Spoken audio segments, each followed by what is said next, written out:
Good afternoon, everyone. Please allow me to present the continuation on labor code, particularly the termination of employment, authorized causes of termination. Okay, at least right now, we have already a grasp or piece of understanding about the industrial relations and labor code after a series of presentation. And now the purpose of this topic is basically to make us aware of the provisions and laws on the termination of employment and authorized causes of dismissal. We can also share our understanding driven from this topic to our relatives, friends, and neighbors who are currently working in a company because it's beneficial on their part and also to make them aware as well. Okay, to begin, let us proceed to the first slide. Procedural due process na not wiped away by union security. What does it mean? Accordingly, it requires the union security to follow a fair procedures before depriving an employee or worker the right to be informed by the charges and the right to present himself. When we say procedural due process, it is a legal principle, of course, that requires the union, security, or company or any entity to follow a fair procedure before depriving an employee of the right to be informed of the charges against him and depriving also of the opportunity to present himself against the controversy, because this concept ensures that individuals receive notice and an opportunity to be heard before any actions affecting their rights is taken. Okay. Now, the question is, how can this process be done? Now, what is the structure or framework of this process? The first process is employees must be notice of the charge against him with substantial or circumstantial evidences. Then after that notice, the employee has the right to speak and of course be heard by the union security. Afterwards, the case will undergo a fair procedure by which the decision be made is unbiased, transparent, and also it must be consistent.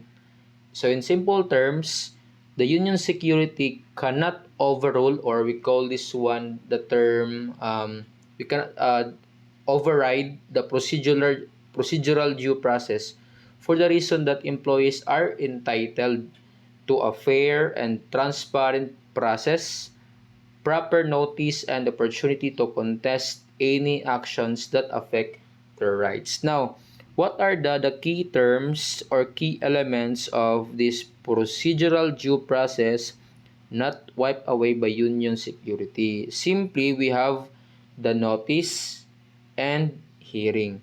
The notice to the employee and the right to be heard. Then after that one, we will be able to apply a judicial process. Okay, next slide. Now, why? Why is it that we have this kind of right as an employee? Basic lang. Because we have this CBA or collective bargaining agreement, which entails the law between the company, our company, and the union, and there, which is mandated by the express policy to give protection to the laborers. Because of this CBA, the collective bargaining agreement, every employees are protective and every employees have rights and opportunities, of course. Okay, now what are the um, things that employee will be terminated? The first one is an employee will be terminated if the union security clause is applicable. These are, when we say security clauses, are the terms and agreements in which the company and the union security are bound to agree. Then the union requesting for enforcement of the union security provision in the CBA.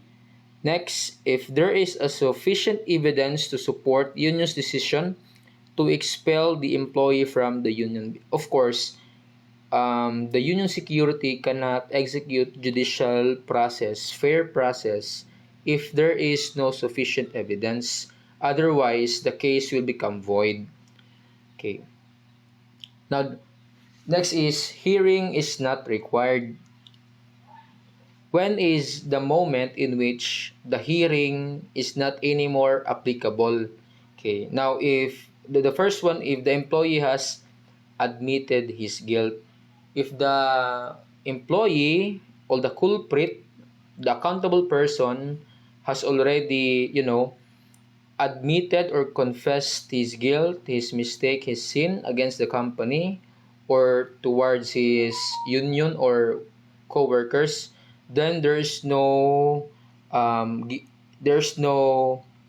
proper hearing at all. Second, termination which is justified by any authorized causes under Article 298, so kindly refer. The third one, termination of the probationary period of employment. Okay. Fourth, we have the termination resulting from bona fide suspension of operation under Article 301. And the last one, we have termination upon completion of project by which the employee is hired. Now, what does it mean when the hearing is not required if the the accountable person has already done his contract? Therefore, there's no hearing required at all. Okay. Now, burden of proof. It rests upon the employer to show the dismissal or termination is for just invalid cause. Now, failure to do so would necessarily mean that the dismissal or termination will not justify or illegal. Okay. As a union security, there must be sufficient evidence because this burden of proof rests on the employer or the union security. Now, if there's no sufficient evidence, if there's no clear proof, concrete or circumstantial or substantial proof, therefore the case will be illegal or the termination will be illegal. So dili pwede nga i-under og hearing ang usa ka employee without of course valid reason or reasonable cause and all the more if walay substantial evidence. Okay. Next slide, filing of illegal dismissal complaint instead of submitting explanation. Now, what does it mean? The employer asks the employees to submit an explanation letter regarding the misconduct or insubordination. Instead, the employee instead filing an illegal dismissal must be ignored if there was no termination or dismissal in the first place. Okay. Just like for example, what happened in the case indicated in the book, and the book that we use right now. There was this employee who was asked to defend or to be heard his side regarding the incident, and then however that particular employee decided not to report to the work anymore but instead files an illegal dismissal against his employer. Now, what is the conclusion of this particular concept here is that the act of filing against the employer with the charge of illegal dismissal, dili siya pwede nga i-cater, di siya ma-cater because there was no termination or dismissal at all. The employer just asked the the the employee to present himself and speak of his side regarding the incident. So ano siya, we should be careful regarding this particular circumstance or situation because we might happen this one to us. At least we have a little bit understanding on this matter. Okay. Now, individual, not collective notice. Employer who seeks to terminate the employment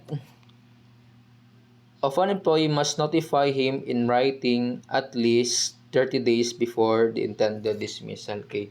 I will cite a particular example what happened in the Shoppers Gain Supermarket. This according to the book, indicated in the book. This was happened way back July 26, 1996. Okay.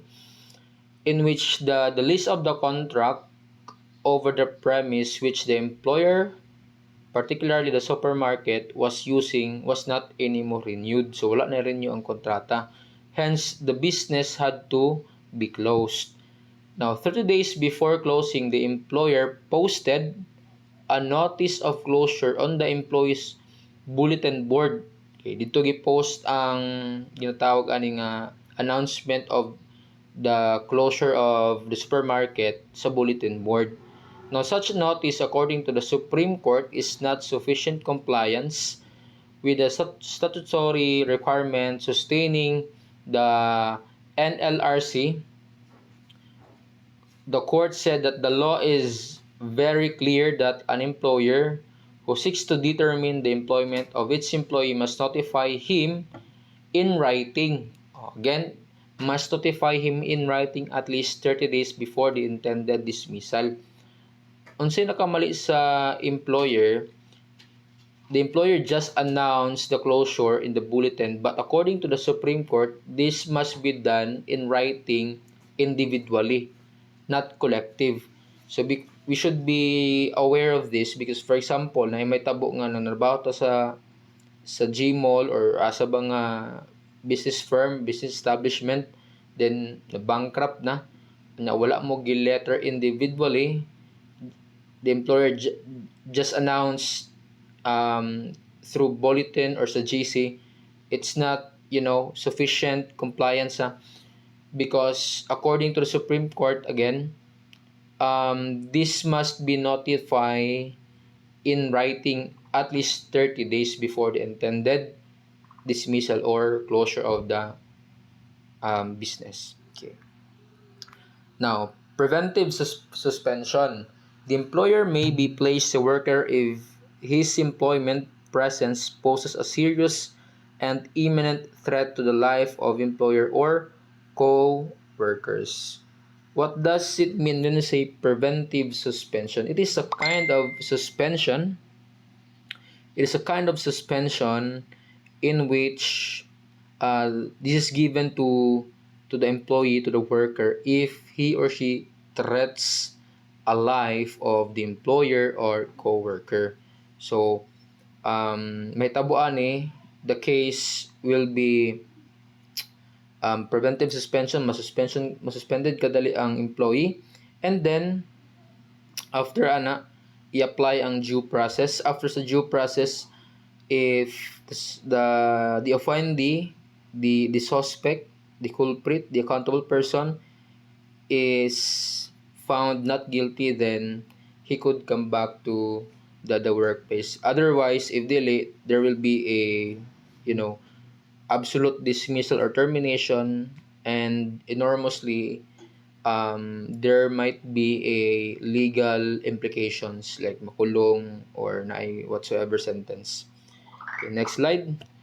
Progressive disciplining appropriate penalties. Okay. Based on my experience, because before working in the Catholic school, I was working in a retail. Okay. Now, one of the not thrilling, one of the ginabantayan jud namo is the penalty incurred upon our misconduct or insubordination to the top managers or heads. Now, the penalty accordingly must commensurate the offenses. When you have a light offense, therefore you deserve light penalties. If you have grave offense, therefore you deserve grave penalties. Because um, the penalty must incongruent, coincide, commensurate with the level of the offenses you have committed. Okay, next slide. Okay. And this is the last part of our presentation, and I hope you gain something from my reporting, and thank you for this opportunity for giving for giving me um for giving me an opportunity to to impart my understanding with regards to the labor code, the labor code, particularly the termination of the employment.